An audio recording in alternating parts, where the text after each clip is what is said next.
Welcome to the Experiencing Death, Sex, and God podcast, where we unveil the deeper mysteries of death, sex, and God in a way illuminating to the unseen realms so that the collective can further awaken.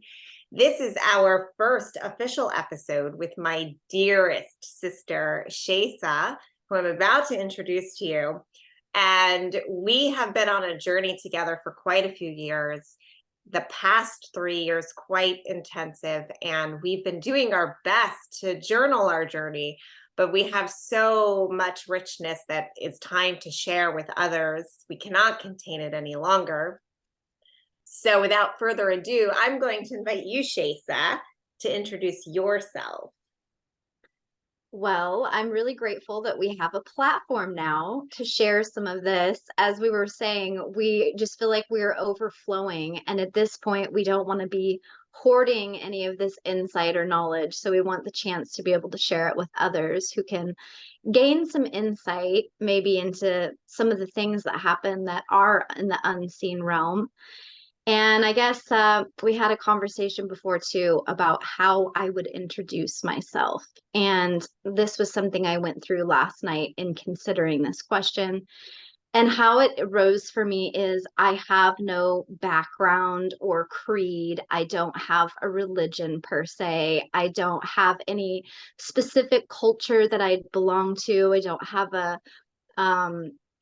any sort of creed or philosophy or specific practice. I don't abide by any one book or master or spiritual teaching. I don't have any certifications. I've never been to any universities or institutions, and I don't have anything to promote. So, in saying all of that, I feel like the only way to describe me would be I am a being of love that has still 2 feet on this earth.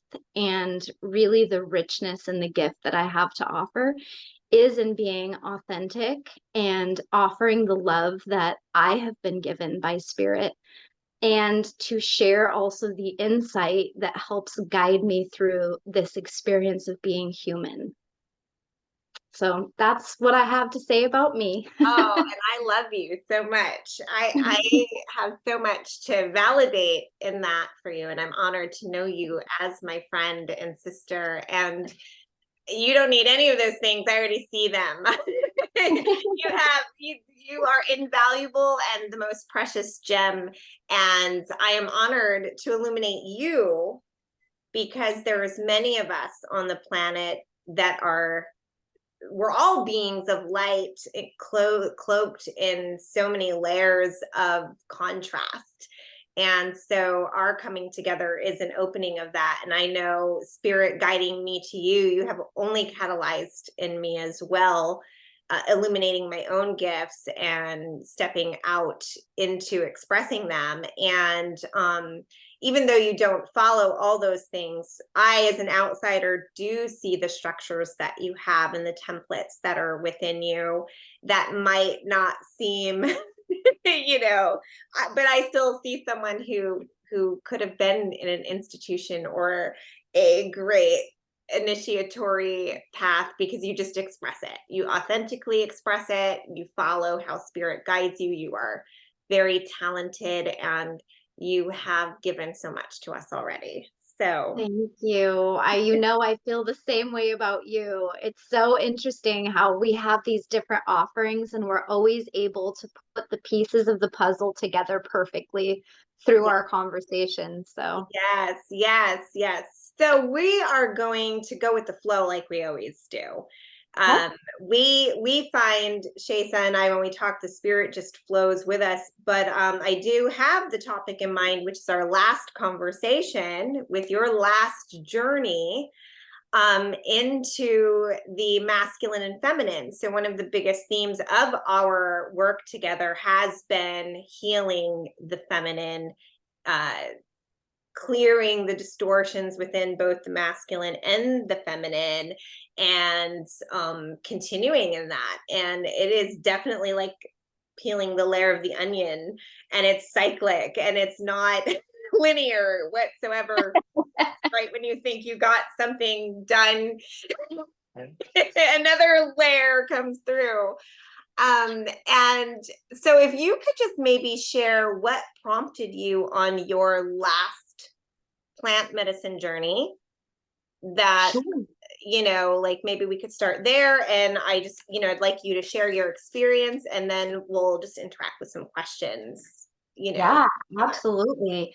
So I'll go back maybe 3 months before I actually did the medicine and just lay down some foundation, because the last several months of my life, I have just decided to take on whatever this is between the masculine and feminine that is resonating out in society as this red and blue political party, as this gender bender identity crisis that we're having, and all of what I'm seeing at play with the patriarchy and feminism and female rights. And I'm like, what is actually behind the scenes on this energy? Not just what is the effect that we're seeing, what is the disease symptoms, but what is actually deeper rooted there for all of us in humanity.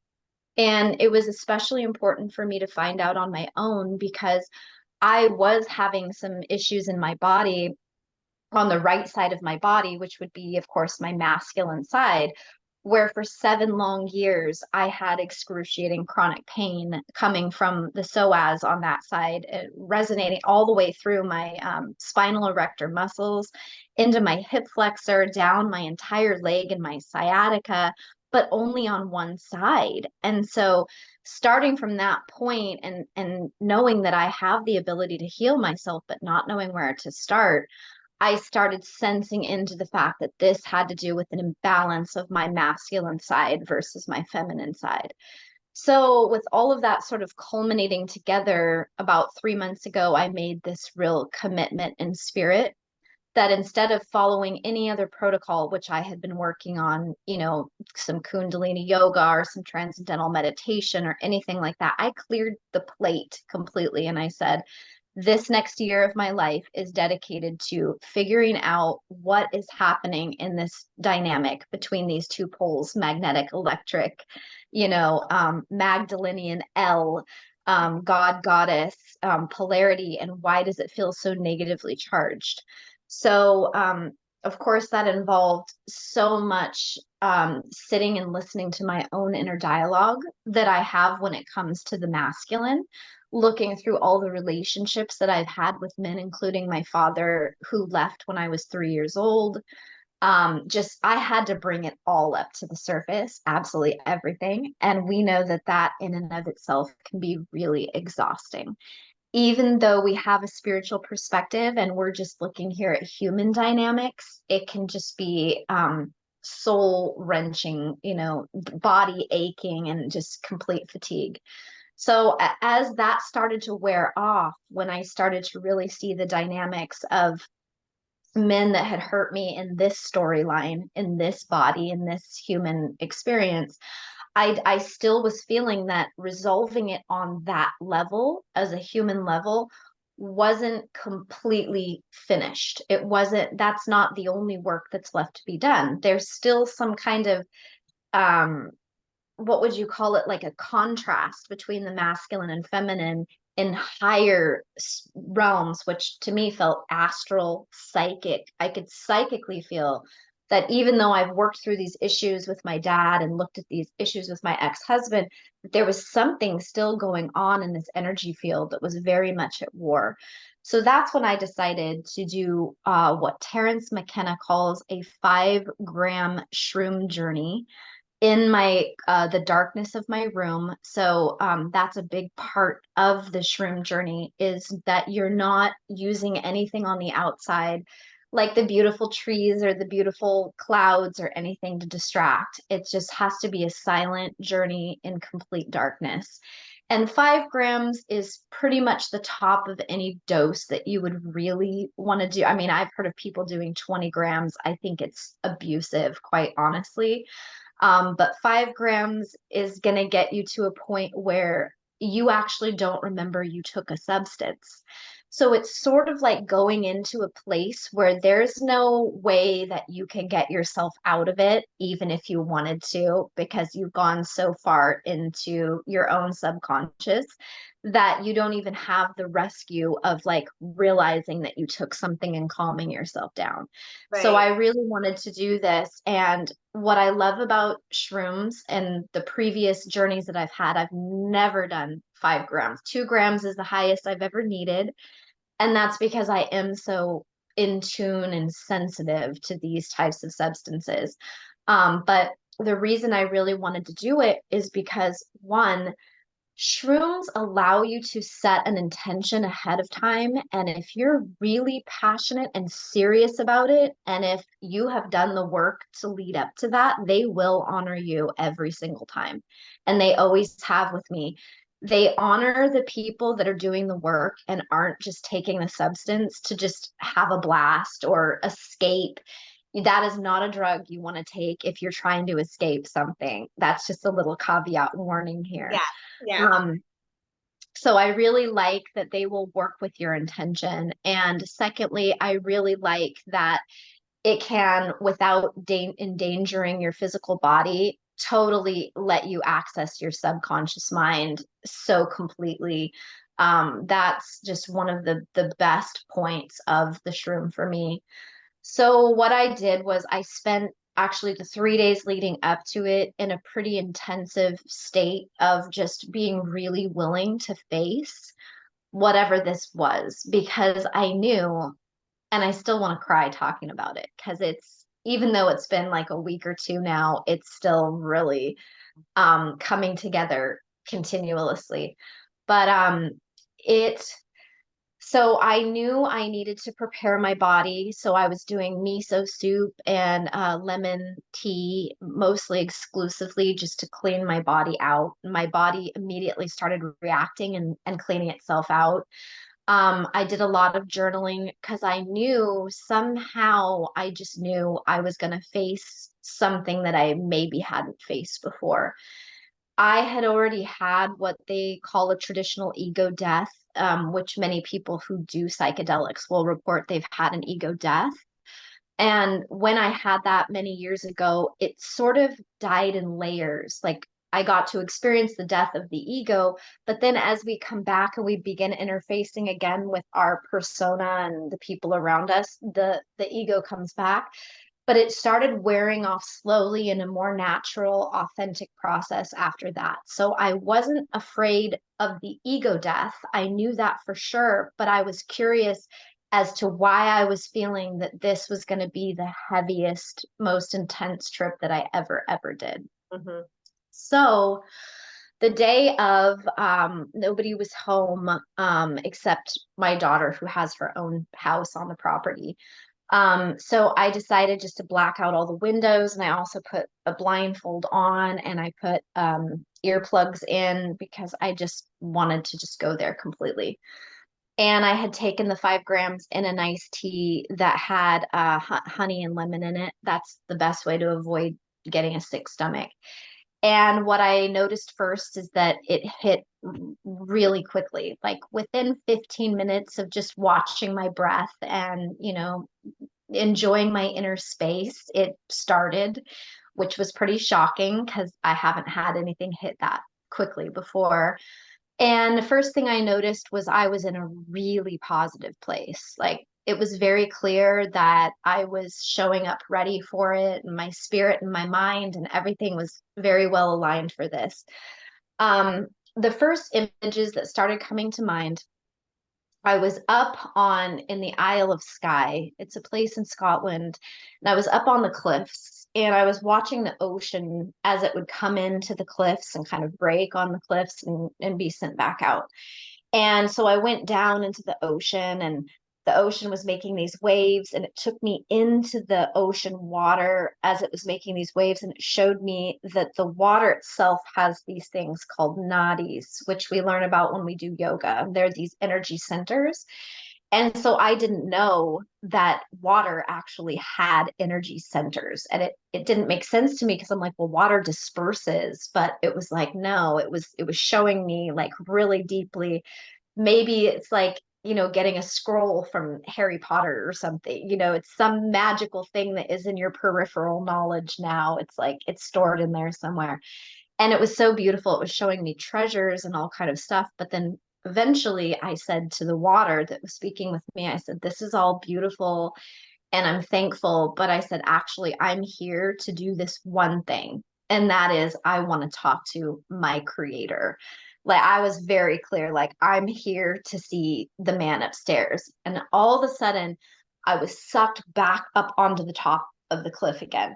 And I noticed the water started churning faster and faster, and it was almost had like a little bit of steam coming off of it. And I said to myself, I said, wow, that's really female energy. And then I heard this voice say, no, that is not female energy. The water is feminine, but I make her move. I create the wave.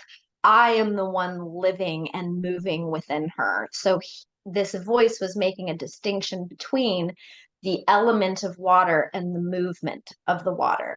Mm. And there was an air in of voice, like this voice, it was a male voice, a very powerful, strong male voice, sort of insolent or indignant, that I had just announced that that was all the female energy, kind of corrective in a way, like, and so I kept seeing the water like this, and then I got a quick download that creator God sees the cliff and the water as the most epic lovers of all of earth.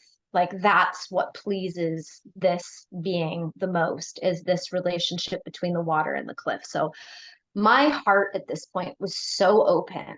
I was in a state of just wanting to see my beloved and knowing that he was coming. I could feel him approaching through these waves as they began to intensify. So all of a sudden, as shrooms do, I see this pirate ship coming on the water. Now, all of a sudden, I am also the water. Like, my whole body has meshed. So there's no more like me seeing the water.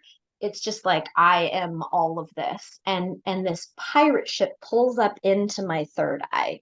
So it's one of those experiences where it just casts you aside and it just comes into you like you're nothing at all. You're just, being tossed aside there.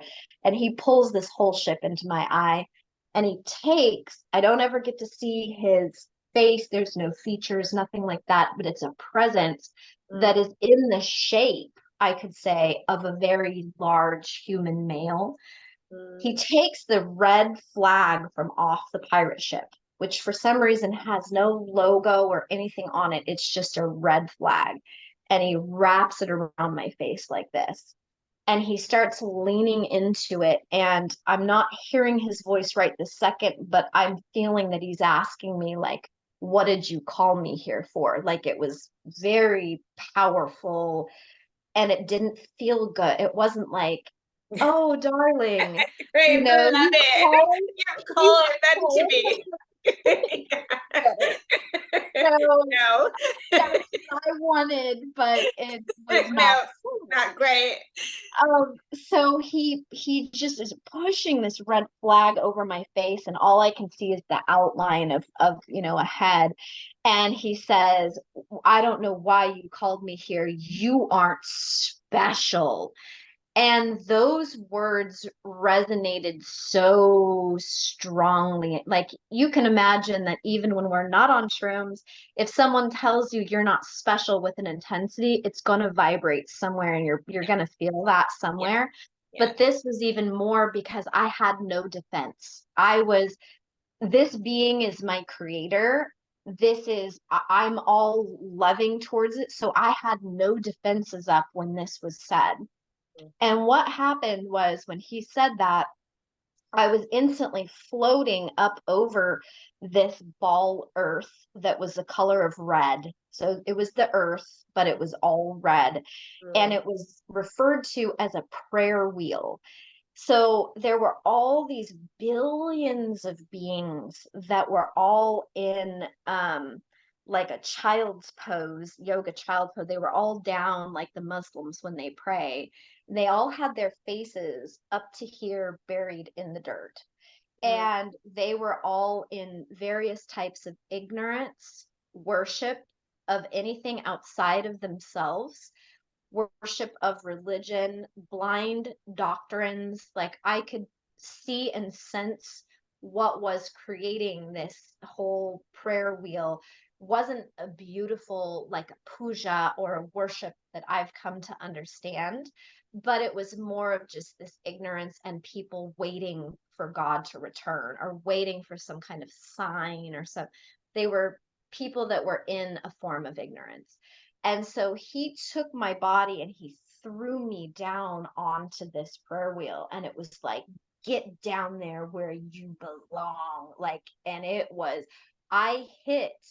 And the amazing thing was when I hit, that was the closest I came to leaving the shroom experience and coming back into my body because it hurt. Like I could literally feel all of my muscles and my bones felt like they had broken. It was such force, but it wasn't just the pain of that. It was the pain of this beloved that I was just so in love to see just rejecting me like that and putting me into this consciousness.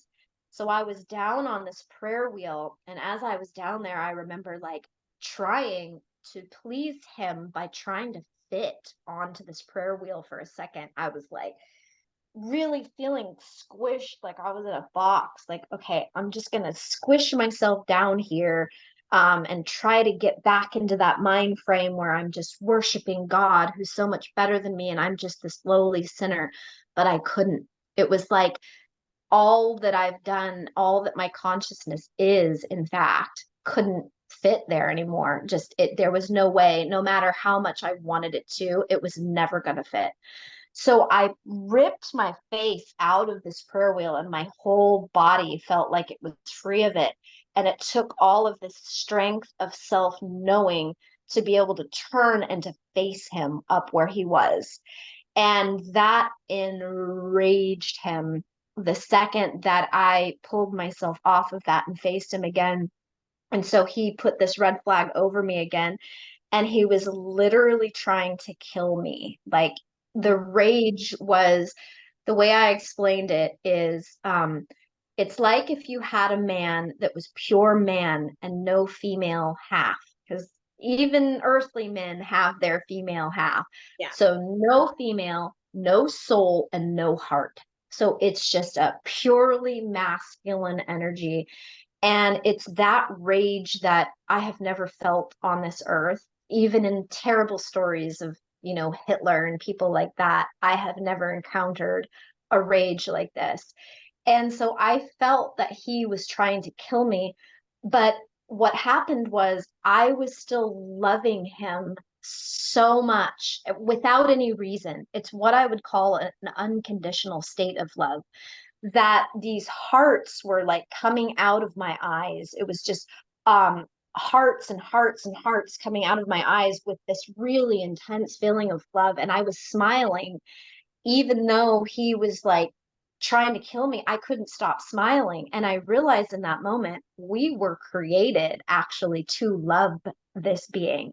So even if someone thinks on this earth that they're an atheist or they're, we all fight with God, in the presence of that, you cannot stop yourself from feeling that love because that's literally what was put there. So I was having this love, and my love was burning a hole in this red flag. And so he was closing it back up again with this like icy cold, meshy kind of like what our nervous system, like the way it's like the little long veins, like he was like closing it with that and just projecting this rage into me that was so intense. And I just kept like, I love you. So what happened was he was so angry at whatever was happening, that exchange between us, that he decided he was going to take his glory up off the earth. And now this was the real transition point in this, because prior to this, as much rage and uncomfortable stuff as there was, I was still able to interface with him. Now, this took it to a whole new level, because when he decided to leave, all I saw his foot with his toes pressed onto the earth, and his foot left dragged up off earth, and into his toes from the whole earth channeled joy, warmth, love, compassion, even pain, prickly pain, like everything that we consider that makes us human, or to have a human experience, or even an astral psychic experience. Psychic, astral, physical, everything was taken. And I could see it suck into his toe, and then his toe disappeared into another dimension. So it was like he was absolutely gone from this realm. That was the worst feeling I've ever felt, ever. There's no comparison whatsoever to that feeling of being abandoned with no answer. There was no answer as to what I had done. Why was he angry? What could I do to fix it? Was something that kept coming up. It was taken off the table. It was like, this is final forever. This is never going to be rectified or remedied. I'm just gone. And I took everything with me. So I looked around, and what I noticed was, on the earth, is that every shape and form was still here. So my body, houses, everything was still here, but it was made of ash. And so the only thing that had not left was shape and form, but there was no more aliveness in it. And I began to make this realization that from now on, no matter how much I interacted with this three-dimensional world, that there would be no joy derived for it ultimately, because I knew that whatever that ultimate pinnacle or climax of any given goal is taken away, like, because nothing is ever fruitful or effective ever again. You can trick yourself into like enjoying your house, but you know that it's just made of ash, and that all the real substance of it is gone. And so I began to just, it was like I went deeper and deeper into despair. Now, I don't know how long the trip was at this point. I might have been 2 or 3 hours in at this point, but it just kept taking me deeper and deeper and deeper. And I got to a point where everything was just dark and void. So like I consciously rejected all of the ash and everything, because I knew that even though it was all I had left, I knew I didn't want that. There was no point for it anymore. And so I was in this place of just utter immense darkness. And there wasn't really anything even cognitively happening anymore, except that at one point, I willingly decided to have what's called the second death. And the second death, of course, is talked about in the New Testament, probably the Old Testament too. But it's some ultimate death that's beyond just the death of the physical body. You know, it's a death of our soul, our psychology, our consciousness itself, even. So I willingly decided to have this, because I was like, I don't want to be here if he's gone. You know, there's no point to me if my creator has left. And so I was given my wish and plunged into this last state of you're unsalvageable. You've been cast into outer darkness now. There's no one coming for you to rescue you. No one can even hear you in this place. So it was profound. I imagine in this human body, it would be like being taken up to space with your spacesuit on and kicked out of a spaceship, literally, and just floating through a vacuum until you run out of oxygen and die. I mean, it was like that, except so much more intense, because it wasn't just my physical body, it was my actual soul. I could just feel everything had drained out and there was nothing left. So from this point, the way that I came back was, all of a sudden I recognized that there was despair. And so I said, well, somehow there's something that's recognizing despair. So I could see that I was not despair, but that I was seeing despair. So I made a line out. And this is where the shape, that one that you sent me later, which maybe we could edit into this. Oh, That's where this shape began to emerge, because I would send out a ping, like I would say, I feel despair. And then where is the despair coming from? Well, the despair has come because I feel abandoned. I feel left. Well, how did I get left? And so all of a sudden, I started pulling out these ideas that was kind of reconstructing a consciousness that made this very beautiful shape, which I didn't know what it meant at the time. And my sister just happened to send it to me a few days later. Very weird. Okay. I But know we have so we that. do.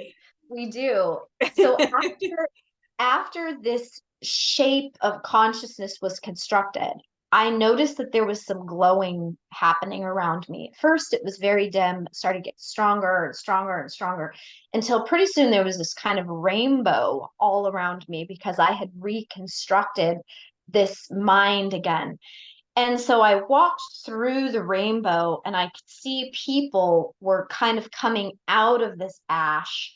People were like a cocoon or something. And as they would come out of the ash, they looked living, like really living, not just like in the ash of the epidermis of the flesh anymore, but like glowing with life.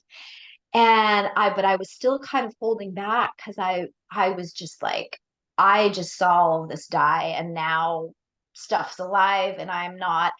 And the first thing I wanted to ask, all of a sudden there was a being inside of me, I'll say, aside from my own awareness. And I want to call that being Jesus Christ. And this is in no way religious whatsoever. It's weird. I've never had any religious experience on a psychedelic, including DMT or anything. So this is one and only time that I've had this. But it was really like Jesus Christ began to tell me this story of when we took a yoke to him, we went through this death with him and this separation from God. And I could hear this, Father, Father, why have you forsaken me? Like what Jesus had said on the cross. And so I said to this being, I said, what did I do wrong to make that happen? And it was like an instant impression that, one, I was there from the beginning, and that our consciousness collectively, the feminine consciousness, is God's wife. Two, it was bestowed upon me this understanding that there was nothing we did wrong. There's no practice, there's no means of purification, there's no ritual, there's no religious doctrination that we can take on, or become aware of, to wear, that will rectify this split between us and God. And I was like, okay, so there's nothing that we can do, but still, why did it happen? And Jesus was telling me, he said, it is the consciousness that you are that this being cannot, uh, it's not like he can't handle it. It's that it was not what was somehow intended to happen. Our consciousness continues to proliferate and grow and replicate and create new ideas and expand these boundaries. And pretty soon we're not serving anymore. We are noticing what we are, and we're demanding equality. And so he was like, there was never anything you did wrong, but there can never be anything that you do right. This is just what you are. You must embrace your consciousness and become this self-birthing, self-generating God. And so I had this feeling that as I walked out of the ash, I became a toroidal field that kind of goes around. So like as I would step out of myself, it would come back around, and it would go back into me, and then I would step outside of myself again. And it was this beautiful magnetic electricity, almost like when there's like a blender or something, how the mixer is in the middle and it generates the friction. And then there's the space on the outside which holds it. It was like that. I had become this, and it was this type of energy field that was constantly rebirthing itself every second, rebirthing itself, experiencing itself, dying into itself, and rebirthing itself out again. But like as every second went. So it was just this almost orgasmic joyful, immortal type of feeling. And so it was because this being was within me, that's also me. And this is when I got a lot of weird little downloads that came that answered some certain questions that I had had. Like, one thing that kind of came to me was that this creator God had created us like this, but then we started expanding, and the only way that it could save us was by two things. One was by implanting in us this feeling that we have done something wrong, Mm, because it was the feeling of despair and that I had done something wrong that got me back out of the second death. If mm, this God had really given us the middle finger and said, I don't care, and not let us feel that we had done anything, there would have been no point of a spark that would get me back to my life again. So mm, it was almost like he wasn't willing to really let go of us. It would be like in a dynamic between a man and a woman where she wants him to know he messed up and he's not going to get her back again, but she want to let him know he messed up. You know, she's not just moving on with her life. She just wants him to know. So she drops a little thing on Facebook here and there or whatever. It's kind of like that, you know, it's kind of that She like gonna I come back want and you shake her booty in some burlesque dancing in front of him. revenge body. Yeah. It was he did like a revenge body thing. So it was that. And then the other thing that I downloaded was Jesus Christ, Yeshua, or this savior archetype. It really is the female heart space of this creator God. So this creator God is all this just pure masculine rage energy, because the heart and soul actually went into the earth to be able to salvage this creation somehow. And then this creation now becomes a living entity of its own. It becomes a God by its own right. It's no longer waiting to be validated by this creator. So those are things that, one, had never crossed my mind. I have never read this in a book, never. It was so fresh and new to me to see anything like this. I did not expect to have this experience, not any part of it whatsoever.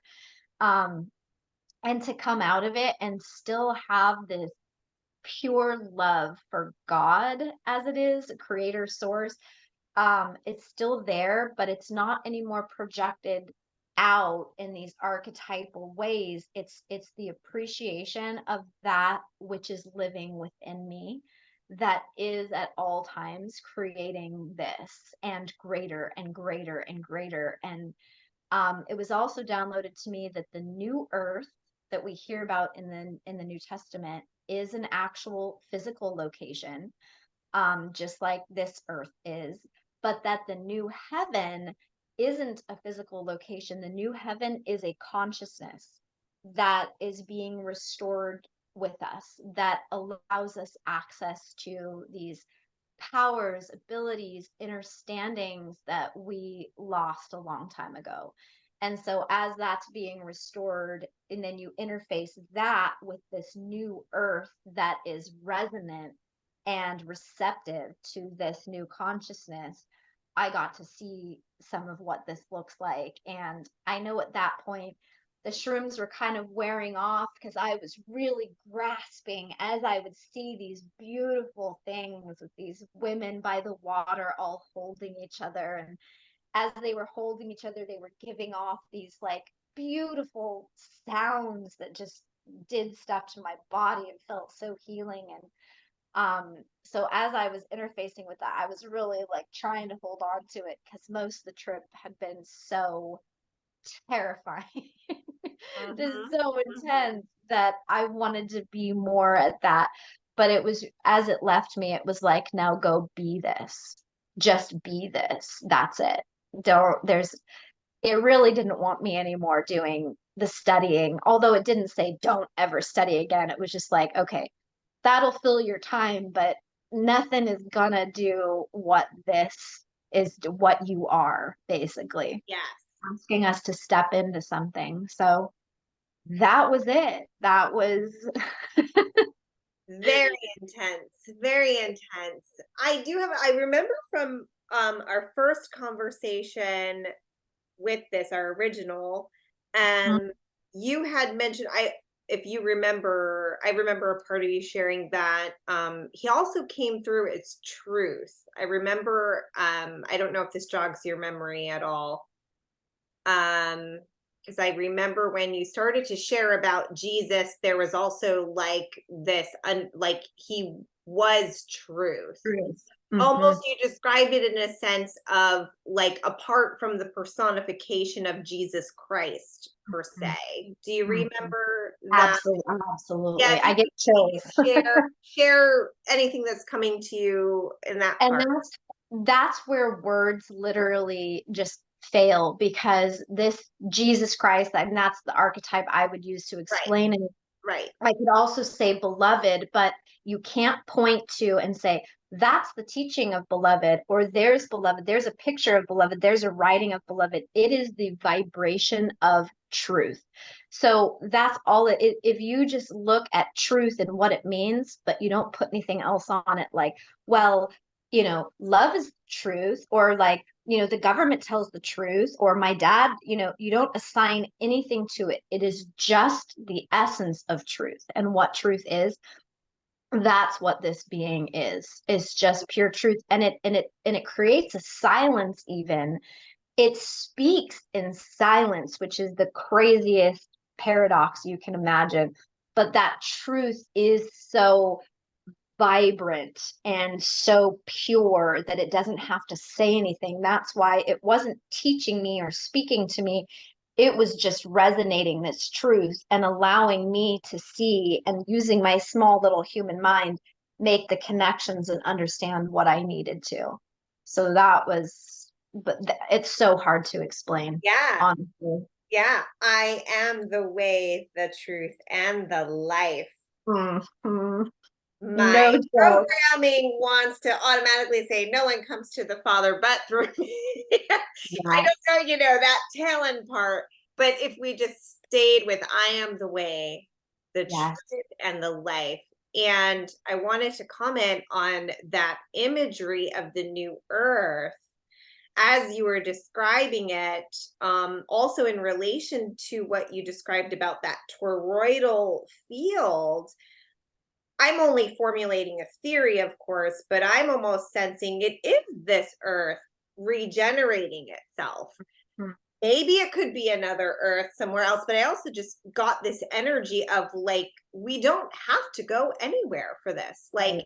as we just allow this, like the old wine, the old wine skin, that'll break. Just step into this new wine, this new consciousness that will naturally, toroidally just Mhm. rebirth itself. And it'll just keep rebirthing itself.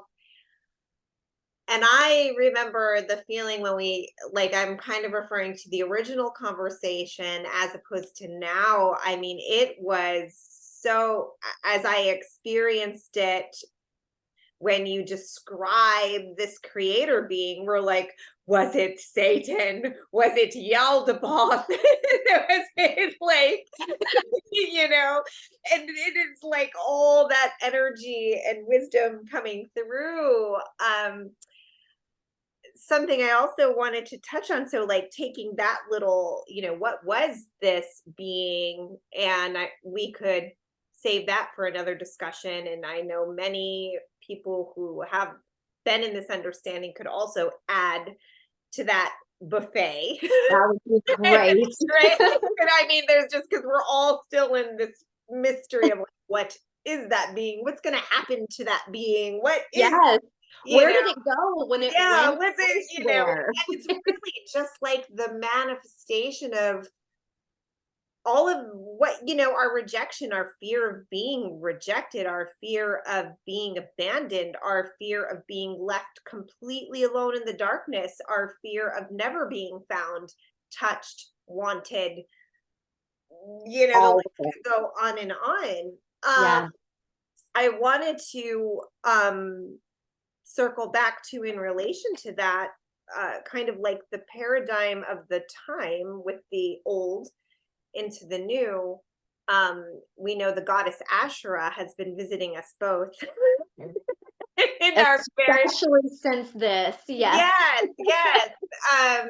But you had a unique experience with Asherah, Asherah, Ash and Asherah, right? Like, if Mhm. you remember that, if you could also add to that in connection to this experience, and then if we want to go into Venus a little bit, if that's Yeah, what we're she's definitely tied in there. And I knew about Asherah previous to all of this, but more in just an academic, overly, just I had studied and found her. She'd come up in a few places, but I never really felt guided to really go there and to look at it. right, right. And may I Um, just share yeah. just my what within the past few months, well, probably longer than that, but very specifically, she's been coming to me like very organically. And I'll just say, like I wake up, I sleep in my underwear and I wake up and this goddess, she holds her breasts and she's holding two twin babies, which is a message that's been coming to me for like 3 years personally. So she was coming to you first, maybe through study, and I was starting to experience her integrated with some study. And then it's like, boom, you came into And this. then we're both in this. Yeah. It's realizing our wholeness, with the male and the female. Well, I've been so heavily looking at the patriarchal side of like a male Jesus, a male God, yeah, male yeah, gurus and stuff. And now it's like, oh, that divine feminine wants to wake up also within me. And yeah, not just in the feminism we've learned from this world, which is in right, many ways the polar opposite of this. right. But it's just like, okay, so this is coming through really strongly all of a Do, sudden. do you remember at what point on the journey, I can't remember if you shared if it was after your journey, like this was another download that came through, or did you have this Asherah impression during the journey, or was it kind of an extension after you? This was an extension in what I call the afterglow phase. So Okay. the afterglow phase of shrooms usually lasts about 5 hours, and your physical body feels very light. You feel, well rested, and like you have a glow around you. Things seem to be more clear all of a sudden. Like you have a lot more clarity, and everything all of a sudden is clicking together and making sense. And that's when I decided to sit out on my porch and just integrate and feeling all of the feelings all at once. That's when that download had come through. Okay. And yeah, that's when I started seeing that Asherah was somehow this archetypal representation of God's wife or God's female half. And that before I even started studying this stuff, because later on I started picking up the books and going back through and trying to understand, but it just felt like there was this divide between the two of them. And now all of a sudden I sort of understood, or I was blessed enough to have this understanding that it's not that she did anything wrong, and it's not that he's just this absolute prick, for lack of any other better words, but it's that the consciousness itself for where they're at right now isn't in the same place. Like he was really looking to create that which would adore and worship him as something above. And you can see that playing out in every religion that there is. The male is the head of the household. And so the woman, it's always like, as much as he may share with her or nurture her in a healthy relationship, there's still always something that the male knows that the female doesn't know about, something, a little higher or something, and that she's more grounded on the earth, and that she more flows with the natural creative process of birthing children and creative endeavors and whatnot. And so that has just been split because she was growing so quickly. Like you can see with AI, that's just AI is a shadow. but that's also showing that's like the son of man, basically, this AI. And you can see how quickly it's growing and growing and growing and taking over jobs and everything. Our consciousness is doing the same thing. So we can no longer be subservient like this. And so this creator being can't see a way with us, can't see it. We're not fulfilling our intended purpose. And so I do wonder too, if he goes off and has his process, Yeah, whatever dimension his toe went into, which was right, I've right. never seen a representation of someone disappearing into another realm. That was fascinating. But maybe it does come back together in some way, because that is this universal principle of the unity and then the duality. I mean, that's what we can see. Right. But yeah, so Asherah had come forward, and then of course in the studies I found that she used to be called Yahweh's Asherah. That's the first sightings that they ever saw of her, from these Shuite people, or what are they called? They're out in Egypt, and they used to write about Yahweh's Asherah everywhere and set up her temples and her poles and her groves of trees and all of this. And then Yahweh in the Old Testament is just like, burn it down, cut it down. You're cursed if you worship the Asherim, and like this being, I think he mentions her like 38 times in the Old Testament, and it's all nasty, nasty. Like they're having a real lovers quarrel Yeah, there.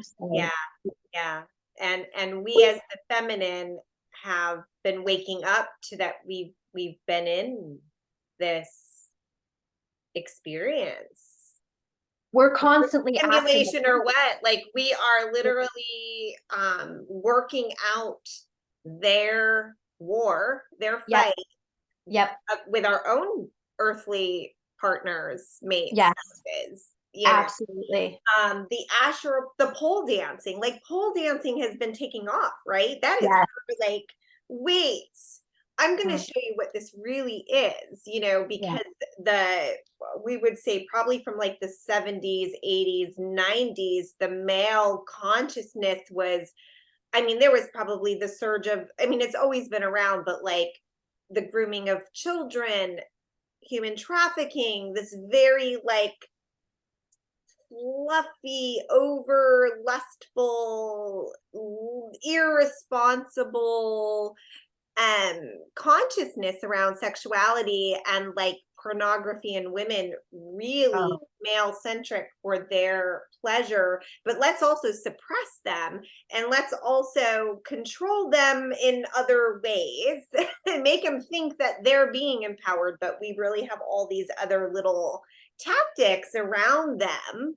And we're trying to break out of that now. It's like the feminine is really waking up, and she's like, I'll refer to the scene in the Barbie movie, right, where there was a sudden backlash when Ken woke up to the masculine world, and then all of a sudden all the Barbies were put under the spell again. They were like, wait, we're trying to get out of this. We're not going back to that. And mm, and there's a very real visceral process to, yes, and it's very yes. intense, and it's a very intense initiation that we are going through with it. 100%. Yeah, so we're like literally experiencing this outplay, and it's like we go to the ancient texts, right? They're kind of like our manuals, like, and we're like, all right, how does this story end? But then we're also discovering we create this story. Yes. You I know? feel I've had experiences with the Bible before where I've been in intensive study for hours, and it's 2 in the morning, and all of a sudden there's this profound feeling that I wrote this for myself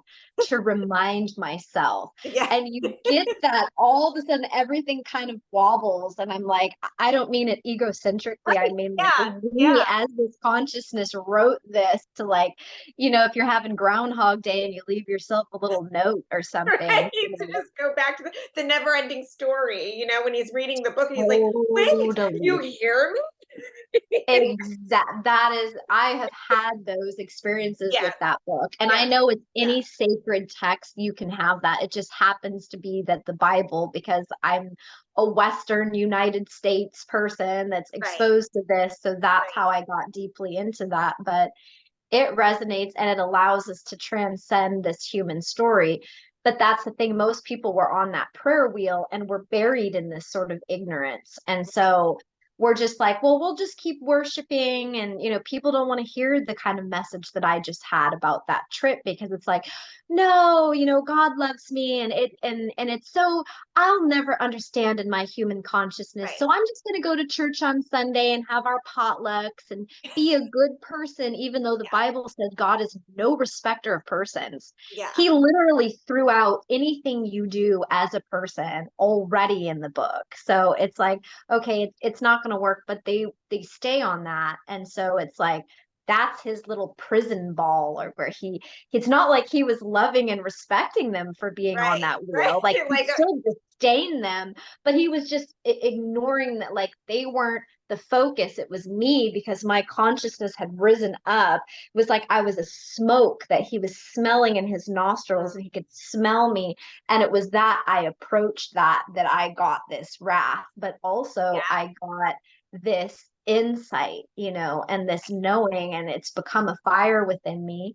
And now Asherah is giving me her peace. He gave me his peace. Yes. Now she's given me her peace, and I'm just here as this experiential consciousness, like, Yeah. thank you for sharing. Yes. And we want her side of the story, because Yes, we are the women on this yes, planet. There is a yes, purpose for us, and we have been put in the darkness. We have been silenced. And and there's a whole aspect of her that we don't even know. yes, To like go back to the Asherah poles, the modern day pole dancing and the twerking and the all of that was so demonized and seen through these very distorted filters. And when I watch that now, I am just like, what talent, what yes, amazingness. Like, if you're just going to genitalize, eroticize that and keep it, like you're yes, masturbating, yes, like, go beyond that. Look at how her body moves. Look at yes, her talent. Look at the flowers. Look at the birds. Feel the water. yes, Experience its yes, wisdom, its beauty, its her glory, her honor. You're defiling her with your yes, consciousness to just make yes, her a let's throw her in the mud so I can get off and yes, have some genital pleasure and leave her there. You're the exactly. one who's being unsacred. Yes, You're ruining her sacredness by burning down her Asherah poles and trees. exactly. And And that's the yeah, distortions in this world are so profound that, let's say, I had an experience when I was in Israel. I think I told you, where I wasn't wearing anything over my shoulders. I had a shirt that was like this, and my shoulders showed. I tried to go into a church, and there were these men that accosted me and tried to tell me how I was being so wanton, like prostitutish, like how they tried to make it seem like I was representing myself unclean and all this. And they were really aggressive with me. And at one point, they actually said that they would kill me if I didn't cover my shoulders. So after that, I went and I sat down, and I was talking to Beloved, and Beloved was saying, who's unpure? The one that's naked, dancing in the fountain, feeling their joy and their life, or the one that wants to cover that up? It's the one that wants to cover it up, because they are defiled within themselves, that yeah, what they're seeing, they feel so threatened by it, so undermined by it, so out of control by the feelings welling up within them, whereas the one that's dancing naked is just absolutely in that joy and bliss of being. And so we have these distortions in this world. And there's one you and I touched on a few weeks ago when we were talking, and I was really in my Asherah place, which is that women right now, are fighting for their right to be able to have an abortion, which in this world I completely understand. I don't have any one opinion any one way about it. But what that is we're fighting for the right to kill our children rather than to have a world and demand this safety, love, being Right. heard, recognized, being protected. Right. So it's like everything is crisscrossed, Right. we Right. say good is evil and evil is good, the Old Testament says, and that makes perfect sense how Right. everything's gotten twisted. Very twisted, like so much so to, yes, to, and I agree with you. There are so many layers to that topic. Yes. We're not, we know it No. personally. Like it's not We're not denying that this world is messed up and we understand that exactly. that is a And but like necessary let's thing. but But if you look at the energy behind it, correct. there are women fighting for their right to be able to terminate their offspring. And So then we're the not looking future, at the right? surface. We're No, their no. own future, their generational wealth. Right. And Yeah, where has that toxic man actually protected himself? Right. Let's right, pause for a minute. Kind right, of like we were talking about, like that loop, like, oh, we're just going to come right back around here. I can still defile you with no consequence. consequences. I can Exactly. still do all I can to just put my seed wherever Fever. I want it to for my pleasure. Yep, While I'll demonize you and twist the story to make it yep, look like the woman is fighting for her rights and her pleasure. And it's right. not even about that. It's like, hold on. Why am I in a position Yep, that I and my children are not safe? yep, So let's, exactly. that masculine responsibility really Yep, needs to step up. And it isn't to minimize the wound of the male, or, yep, it goes back to like the nursing breast and what you just shared about your experience in Israel. Yesterday, I was driving home from errands and I saw these two men walking on my street, shirts completely off in their shorts. yep. And it automatically made me think, like, there's no law against that. And I Right, wasn't feeling, it right. triggered that, like, but I am not free to walk down the street in my underwear with my breasts exposed.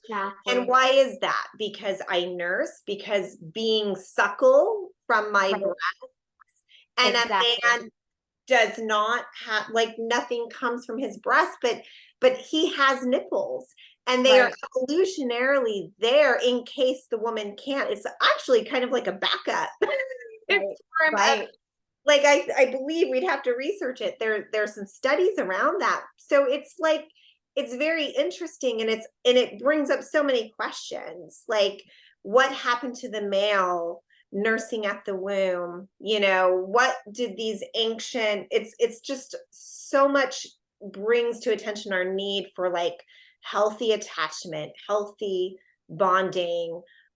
Where does male circumcision come in, which was not instituted by the female historically, right, was the right, right. like, what is the masculine enrage over, Mhm, and we're still mhm. uncovering it. It is a mystery, but I still think it yeah, has to do with this idea of equality. And this is what I face in my relationships, particularly my intimate relationships with a male. It's like they have a sort of sense of competition there. And there is a sort of habitual need to make you feel like, well, you're just more emotional, or you don't think as logically as me. So there's always sort of this self-representative hierarchy that they have in some sense. And my partner is, as you know, a beautiful soul, yes, like absolutely yes, brilliant. yes, And yet these dynamics are there. And if he was here on this podcast, would also admit as such. We've talked about this dynamic between the two of us where we both consciously say that we want equality with one another, but subconsciously in both of us, though it presents itself differently, there is some kind of need to come out on top. And for the female, it's because I have felt so pushed down for so long that now it's sort of like this, like overstepping kind of like, let me show you what it's like to have your face in the dirt Right, for a second. right. Like that authentically comes up. But for them, it's still like, take your place. Just trust me when I tell you that this is how it is. Like, you don't really understand. Oh, it's so sweet you think you understand. It's kind of like that dynamic, and you can see it in society. I mean, the fact that men even think that they can weigh in on these women's issues, or that men are actually trying to become women in certain places, it's sort of like, okay, this whole thing is coming to the surface. It's all showing up in 3D reality in its own crazy little tapestry, but behind all of that is where I'm navigating. Like Yeah. behind, above, and around all of that. I don't want to Yes. get stuck playing on the human playing field. It's like, Right. let's out where that smell is coming from, instead of just worrying about, oh, it smells bad, let's run. It's like, no, Right. it's everywhere. It It's is, everywhere. and it has so many layers of experience to it, right? We can't, even in all that you just described, we can't just put it in a nice, neat little box. There are so many wires, right? So many diverse experiences as to why we're experiencing having these experiences, period. And but talking about them is the way, talking about them and understanding and bringing the solutions through. As you were describing, I had this picture as you were describing, like that competition between the masculine and the feminine. It's like we're both trying to find ourselves and looking at it, right? And it's kind of like, and it's kind of just like the growing up process, right? Like the awkwardness of it. Am I normal? Well, you're doing that. Why aren't I doing that? Instead of, and we're not taught to deeply connect with our own bodies growing up, which is the time we're supposed to, like we're supposed to be like, this is my body. This is what my body is doing. These are the gifts of my body, and having like a healthy self-esteem around that. Maybe there wouldn't be so much like, what am I, who am I? And if there was a delight, like how many messages are given for both men and women, with that energy of like, oh, you're this or you're blah, and you just naturally close, 100%. yeah. So Well, I look forward to the next one of these and thinking about what we talked about today. And we have now brought up so many side topics that we can dig into and navigate through.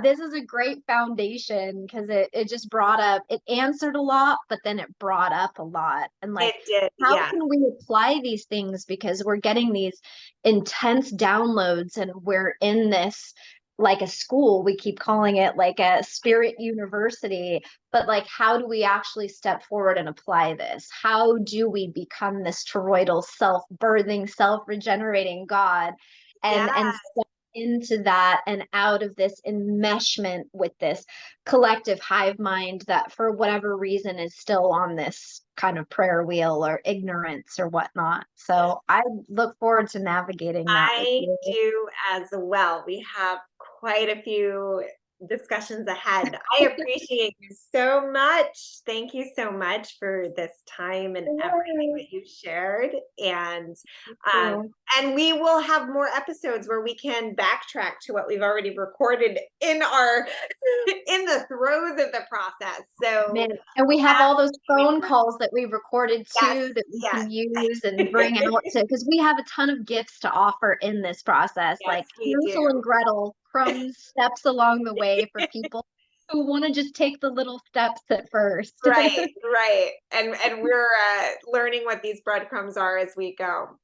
So we will be wrapping up our time here. Thank you so much. And Sheasa, where can we find you if we desire to connect with you?